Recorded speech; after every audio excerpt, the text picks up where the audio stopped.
Hey listeners, Mallory Willsea here, Chief Producer of the Enrollify Network. I get the privilege of working alongside all of our creators at Enrollify, but I wanted to take just a quick moment to tell you about why I love the Talking Tactics podcast hosted by Diana Kibbolds.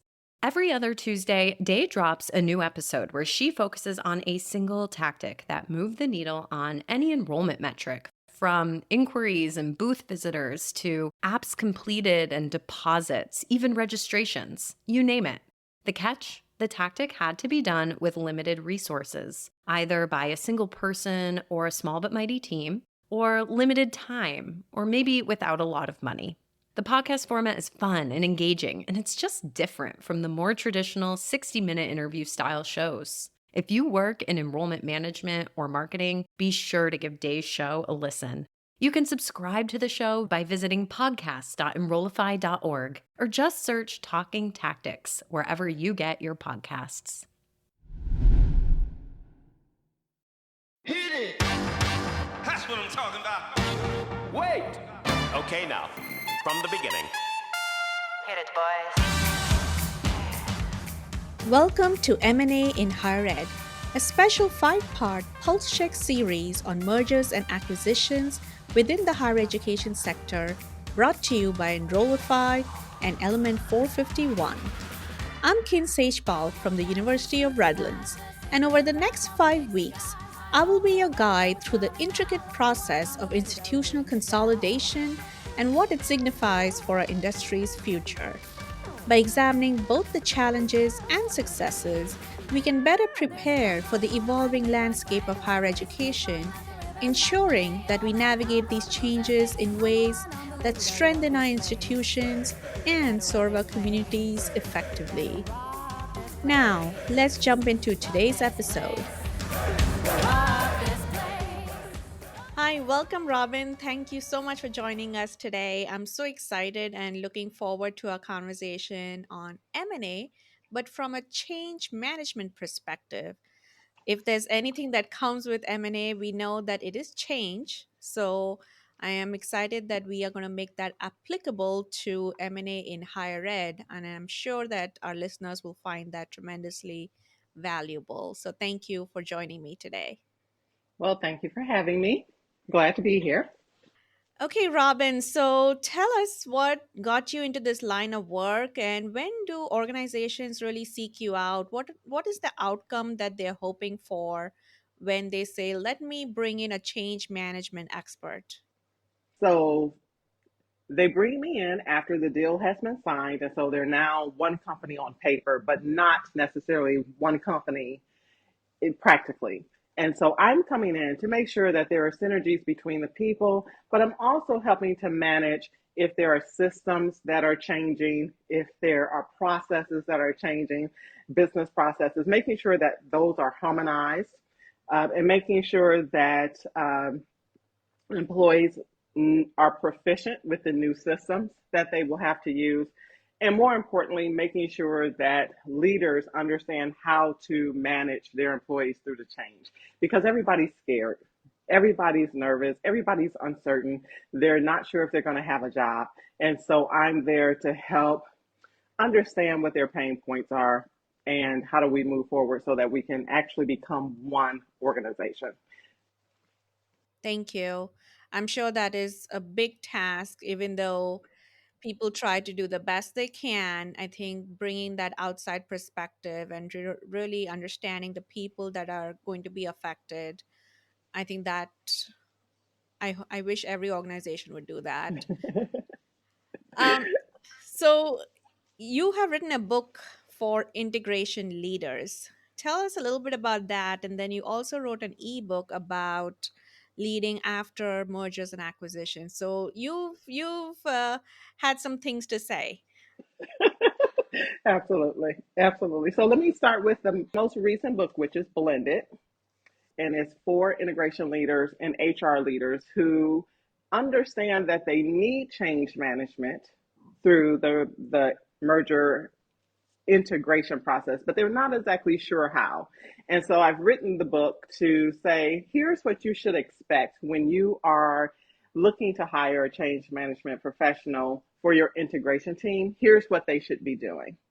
And so I provide the steps that we use when we are going through an integration. So I'm doing a change impact assessment. Hmm. I'm I'm collecting tons of data from the stakeholders. I'm understanding where their pain points are and what their pain is, and collecting all of this information so that we can then create a plan and a strategy for how we move forward with this integration. That also looks like, hey, what is good? What does success look like? When we're done with this integration, how do we know we're done? And so that's what the book is about. The book also includes lots of activities for those HR professionals or their integration professionals who are helping the leaders get through, this change and helping them to navigate through the change. So the book provides activities like, what do you do if you just inherited a group of employees who did not ask to work for you? And because that's a very real issue when we are dealing with mergers and acquisitions. We have employees who, I didn't sign up to work for this company Mm-hmm. that just acquired us. Mm-hmm. So how do you manage through that? Because that's a very real thing. So that's what blended is for. And I named it blended because mergers and acquisitions are very much like blended families. Mm. And blended families and mergers and acquisitions fail for parallel reasons. And so the book discusses, what that looks like. So that's blended. And then the other book, the first book, which was written a few years ago, Leaders Don't Have to Be Lonely. It is really a book especially for new supervisors and managers, helping them to understand how to lead differently. So how to lead like a coach. So that book includes exercises for how to coach employees.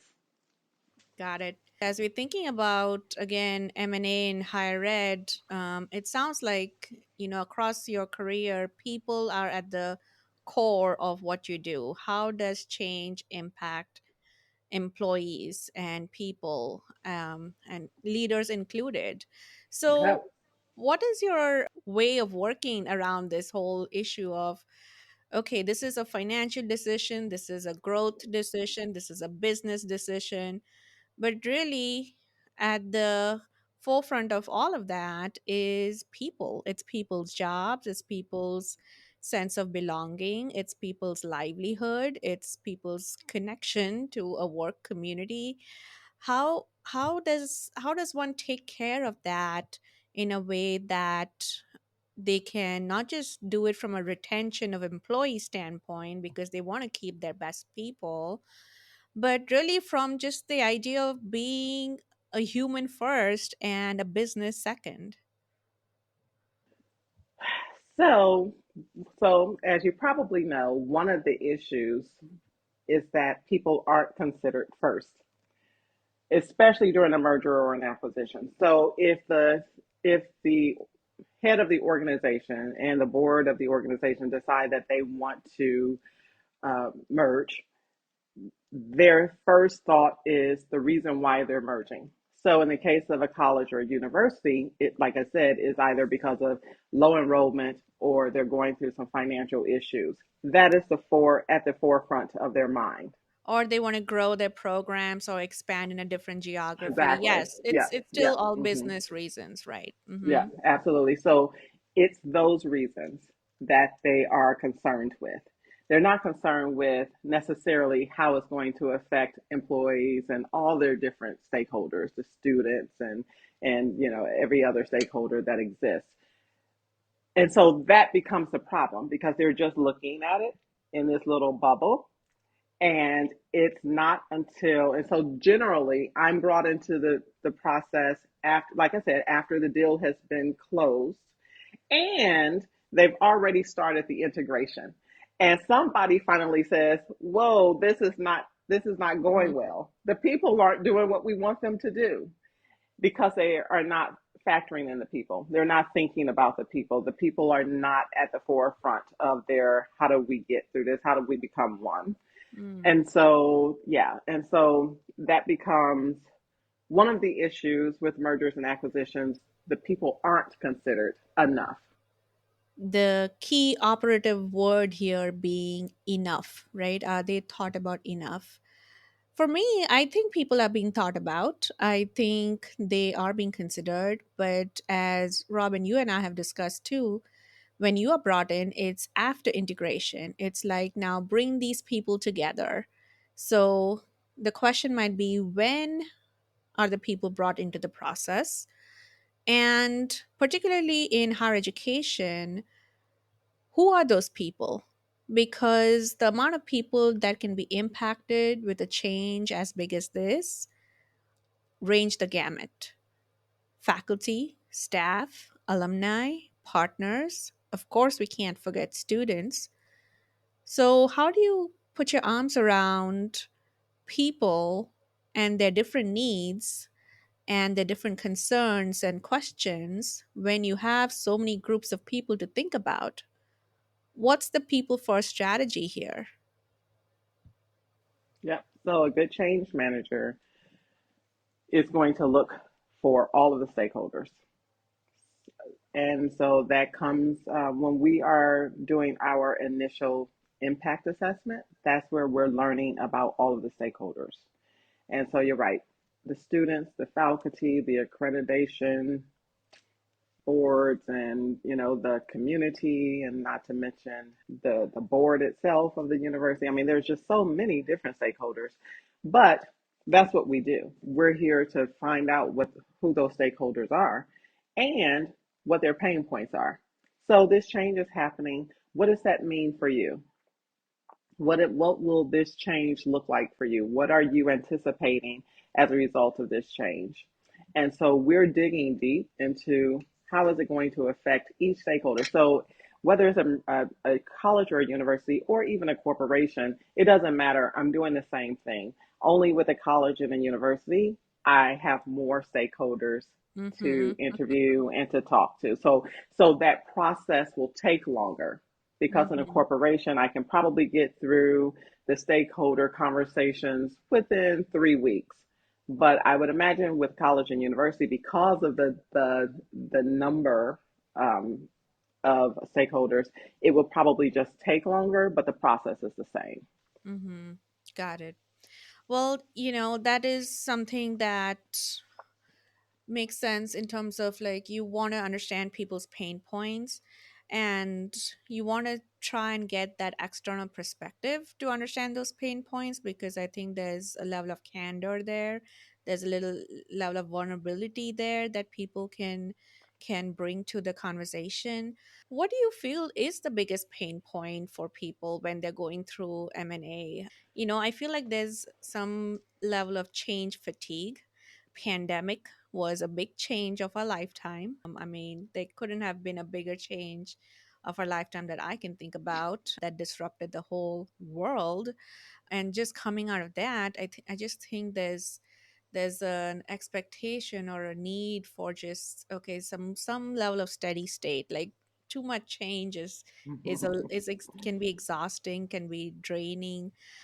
So what do you feel is at the core of what people are feeling when their organization decides to pursue change, any type of change, but especially a merger or an acquisition?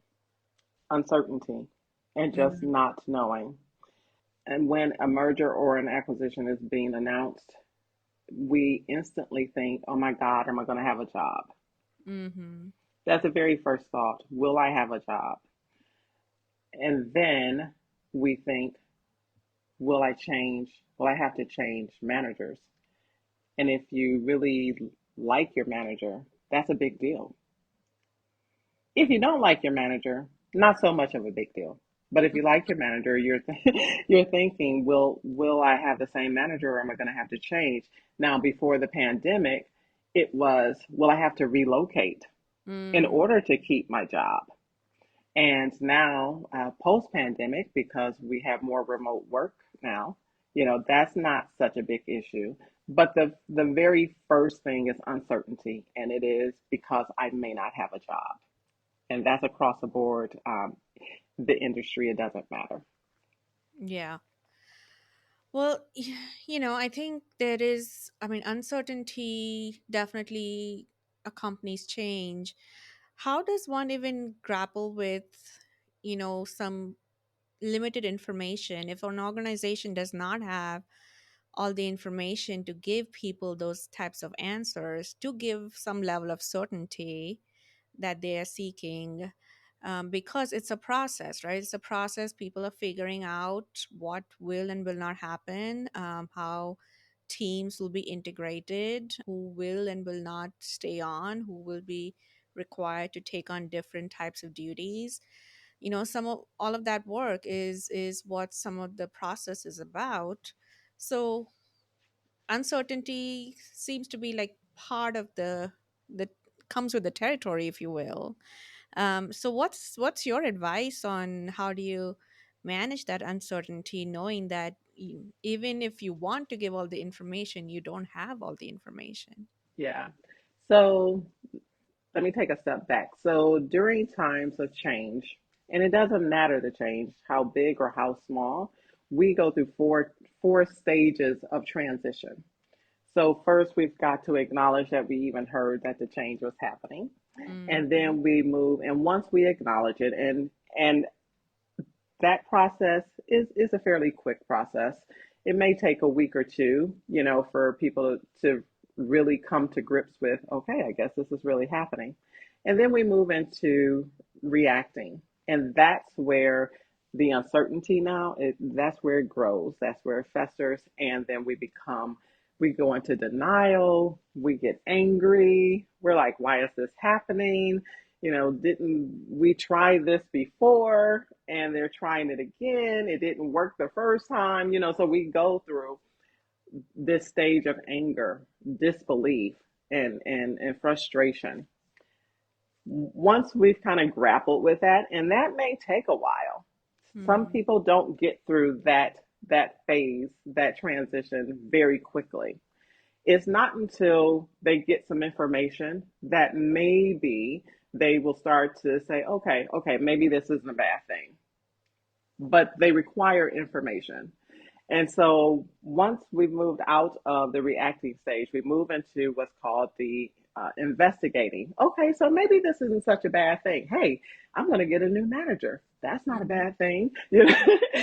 So they start to see, some light at the end of the tunnel. Maybe this isn't quite bad. Maybe this is my opportunity to be promoted. Maybe this is my Mm-hmm. opportunity to move to another part of the organization.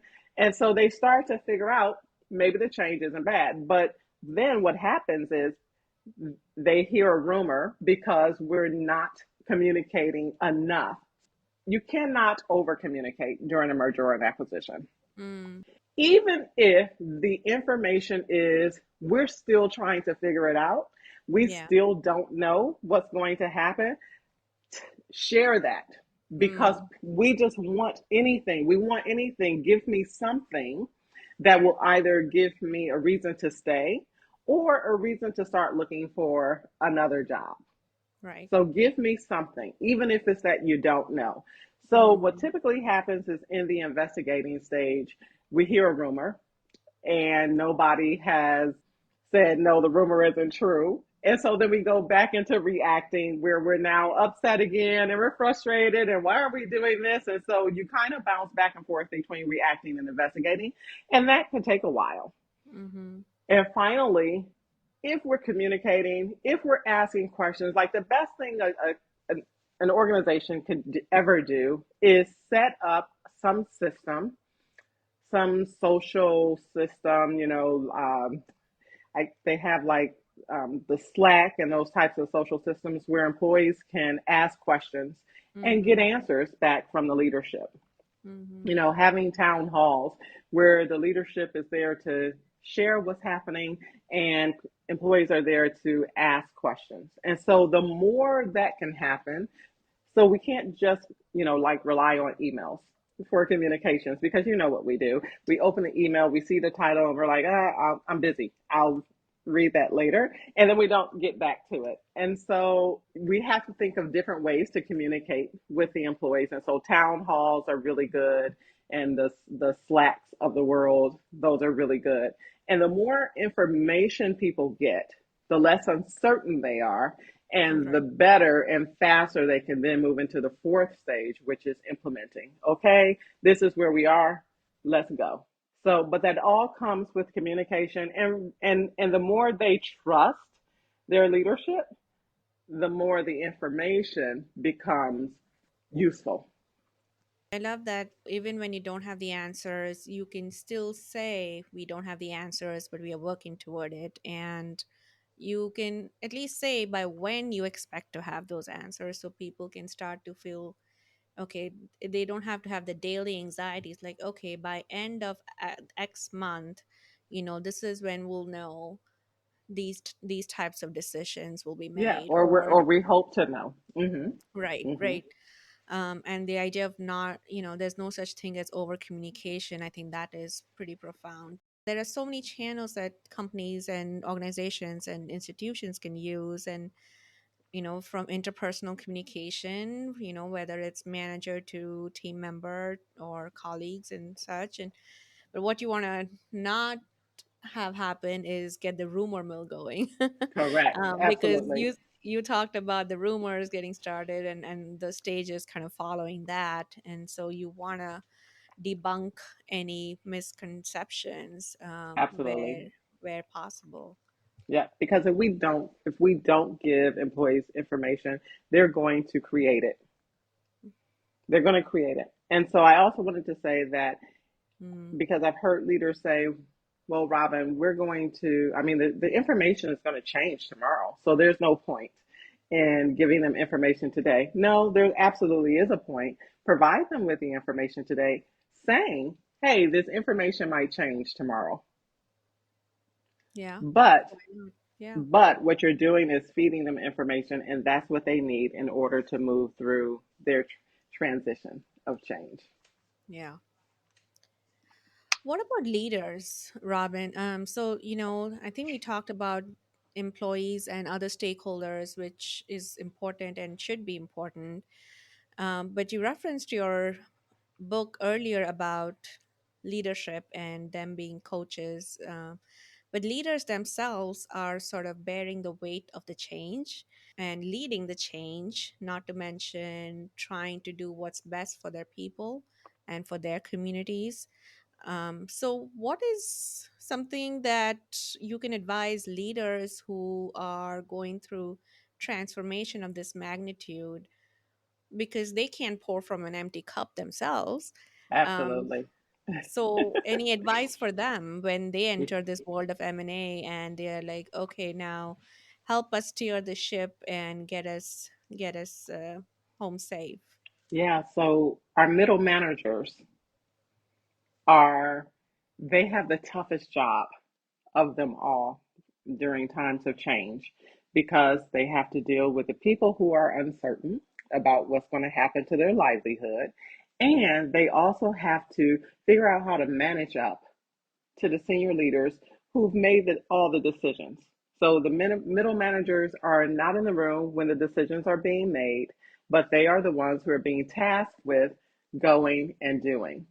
And many managers, I hate to say this, but we're still struggling with helping managers be good leaders. Many of them are in their roles because they were great as individual contributors, and then they were promoted into their roles. And so they know, so they're struggling already to be a good leader. And now we're putting this additional task of managing through change.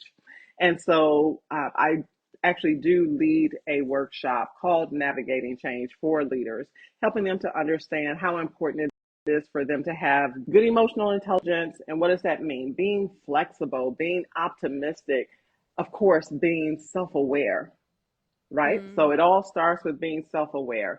And so I mm, need to understand as middle management, when I hear that something is about to change, I too have my own emotions that I've got to deal with, right? And right. what does that look like for me? Because if we're merging or acquiring another company, there's going to be redundancy. What does that look like for me? Will I have a Mm-hmm. job? Will I be able to keep my team? Am I going to inherit more employees? I already have enough employees, so we're going through all of those Or emotions. a more And workload. so, absolutely right. And so, we've got to, as middle managers, to take a breath, to step back, and to ask their own questions. What does this look like for me? Mm-hmm. Am I ready for this kind of responsibility? Am I prepared for this increased scope of employees? So there's tons of questions that the middle manager has to ask themselves. So they're having to navigate their own emotions, understanding what role they're going to play moving forward, understanding who they are in this new, in this change process, understanding, oh, and then not to mention that we all have like change styles, a change personality. And so being self aware means understanding that I'm a cheerleader for change. I love when change is happening. Come on, let's go. Let's do Which this. itself is can be a Or change. I am a resistor of change. I don't want to change. I don't care what we're doing. I don't want to deal with it. And so, in that case, you may have to make decisions for yourself like, okay, well, if I'm not ready to deal with this change, does that mean I need to leave? So now I have to go home and have conversations with my significant other about, I'm not going to stay at this job. What do we do? Do we move? I mean, there's just so many questions that we then have to ask ourselves. But in order to navigate change well as a leader, it starts with you, and it starts with your self-awareness, and it starts with, am I flexible? Can I take this new information that we're receiving from upper management, and can I process this quickly enough, because now I have to share it with my employees? And what does that Mm-hmm. look like if I don't agree? So the changes that they're making as a result of this merger and acquisition, I don't agree with the changes. What does that look like for me? The idea of just buying into that change first as an individual, as a contributor. I mean, even if you're managing people, I think and this point is about having teams and leading teams and managing teams through change. But yeah, if you haven't adopted this idea and bought into it, people will see through that. I feel like Absolutely. your team Absolutely. will know that you are just doing as you're told and not as you believe. hmm And they're watching their direct manager. They're watching to see, how are they handling this? Are they okay with this change? Do they approve of this change? Because if their direct manager approves of the change, then they will likely approve of it as well. But if their direct manager is showing signs of disapproval and fear and uncertainty and anger, then they're going to feel that way too. And so, as the leader, the best thing you can ever do for your employees is to say, listen, I'm not really feeling this either.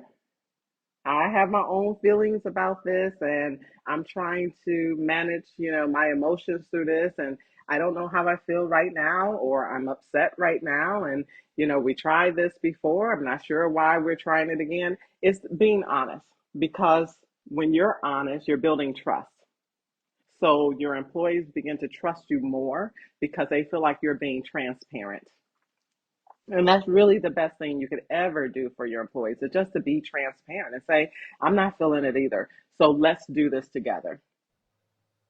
There is a reason why there's a phrase called growing pains, right? I think any organization that's trying to grow, they face growing pains. I mean, sometimes they are going through mergers and acquisitions for survival, but oftentimes it's also for growth. So, we talked a lot about pain points. How does one kind of keep those growing pains from consuming them so much that they cannot see the big picture, they cannot see long term? Because some immediate disruption is inevitable for any change, but the outcome can be positive for everybody. So, talk to me a little bit about that short term, long term viewpoint that we can hopefully address with our teams and ourselves, so we are not really being extremely reactive and we have an eye towards the future. So there are some people who join an organization, and there are older generations who are better at this than the younger generations, where we get a job and we stay for 20, 30 years. And we didn't think about leaving until the organization shuts down or it was time to retire. Mm-hmm. And so what I find is that those employees, the older generations, have a more difficult time under going through these types of changes because wait a minute, I thought I was going to be here, until I retire.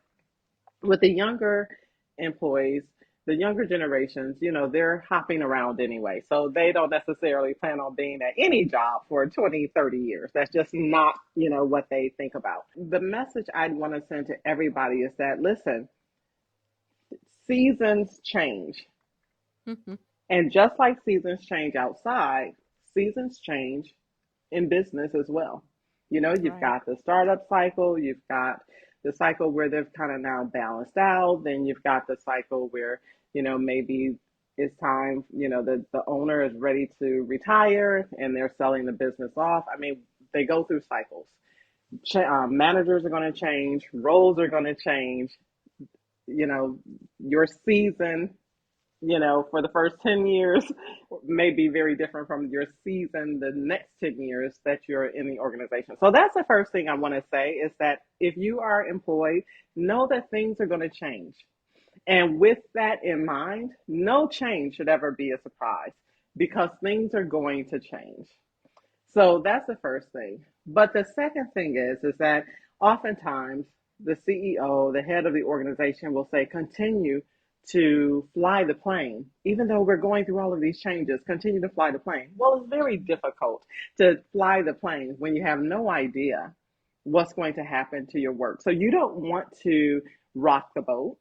You don't Mm-hmm. want to do anything that would make yourself look like you're outside of the group, that you disagree with the group. You're not trying to rock the boat here because you're trying to keep your job, right? And so it's difficult to continue to fly the plane when you're going through some major transformations like a merger or an acquisition.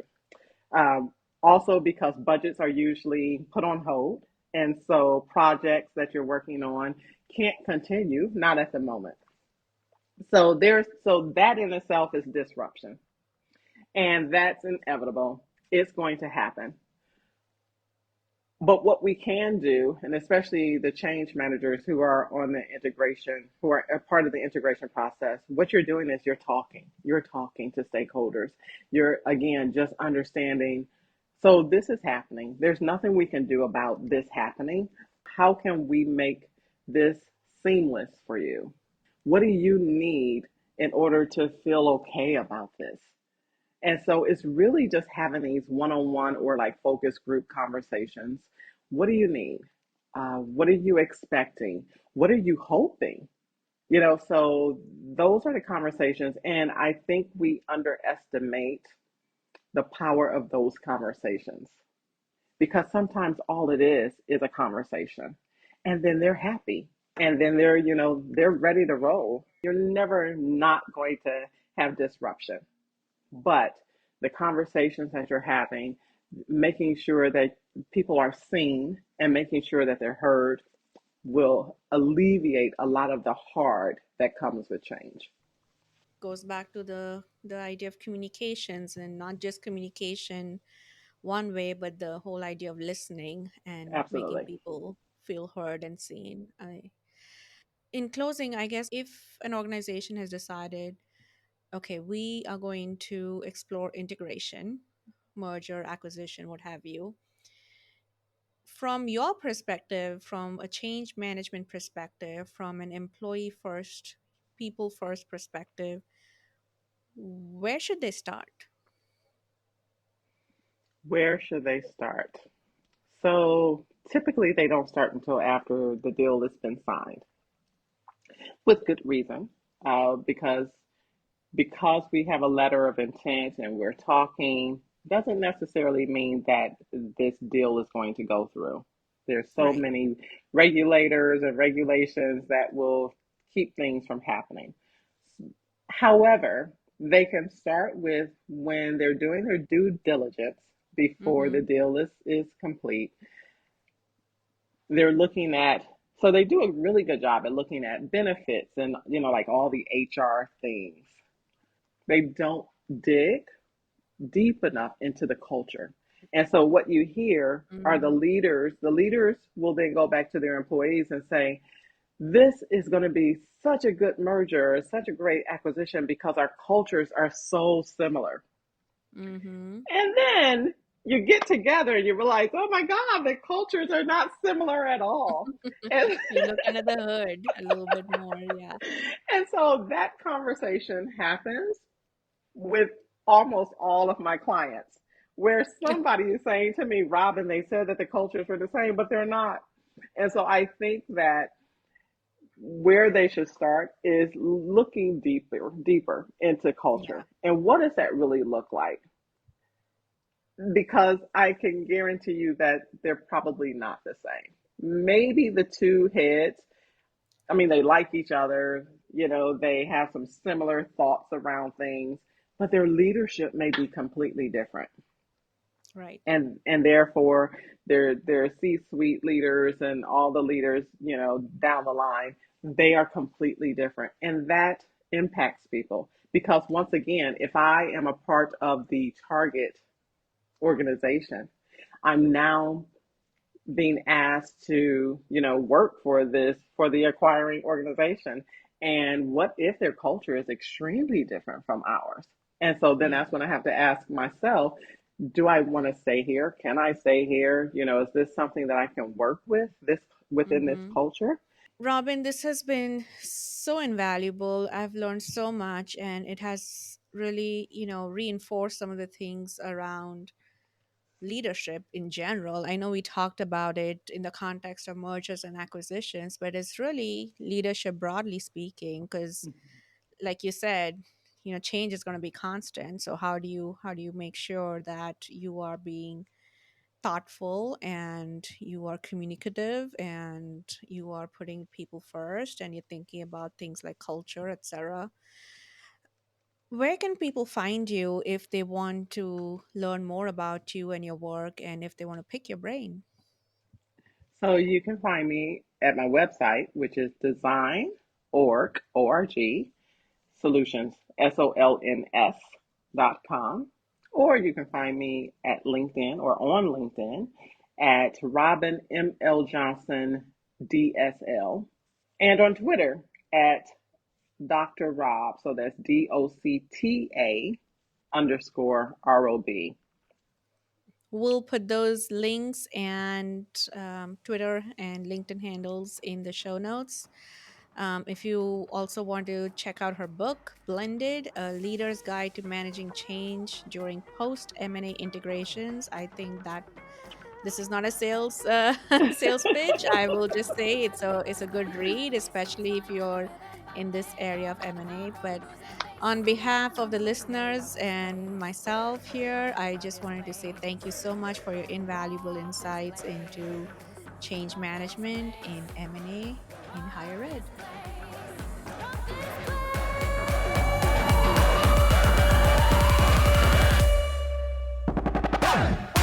This Pulse Check mini series has been brought to you by Pathify.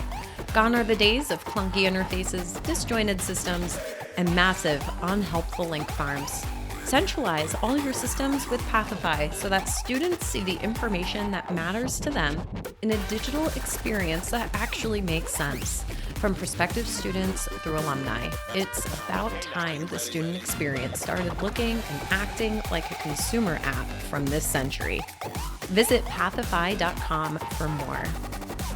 Enrollify is made possible by Element 451, the next generation AI student engagement platform helping institutions create meaningful and personalized interactions with students. Learn more at element451.com.